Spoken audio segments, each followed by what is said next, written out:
If you're not journaling, you're missing out on healing. Sorry. Look, I understand that was a little bit harsh, and it was. But on today's episode of 25 Days of Presence, I needed to just shake it up a little bit, okay? As someone who finally, for the first time in her life, finished a journal in these past 6 months, after starting countless, and I mean like it has to be over 30 journals in my life with 2 pages in it, I'm right there with you. And I'm also right there with you in recognizing the sheer power of writing down our words and sitting down and allowing words to flow that we might not even know need to be heard. If you're one of my patients, you are probably slightly tired of me suggesting journaling, free writing, giving you prompts, etc. And I do it for a reason.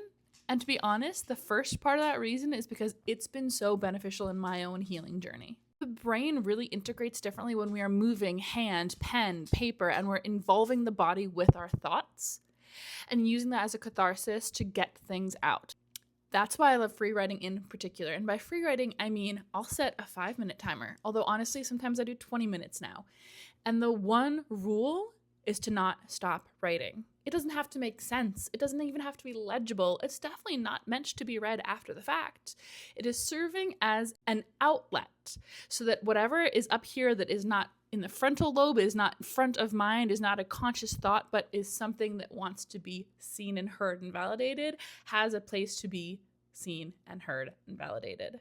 If you've been following the series on my Substack, where I essentially reiterate these videos, I'm also including journal prompts at the end of each of these days, so I would encourage you to check those out, but I'll give you one in today's video. I feel seen when...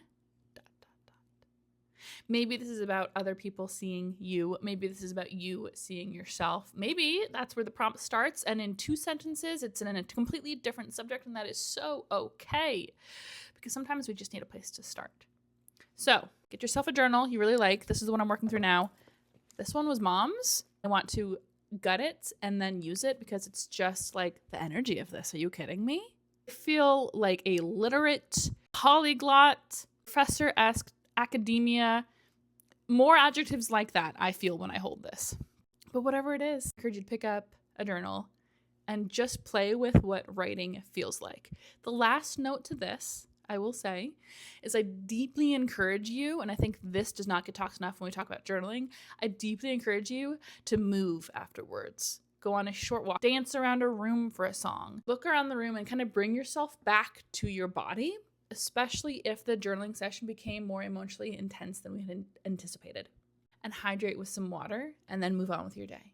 I love you. I am so happy you're here, and I will see you tomorrow, 25 Days of Presence.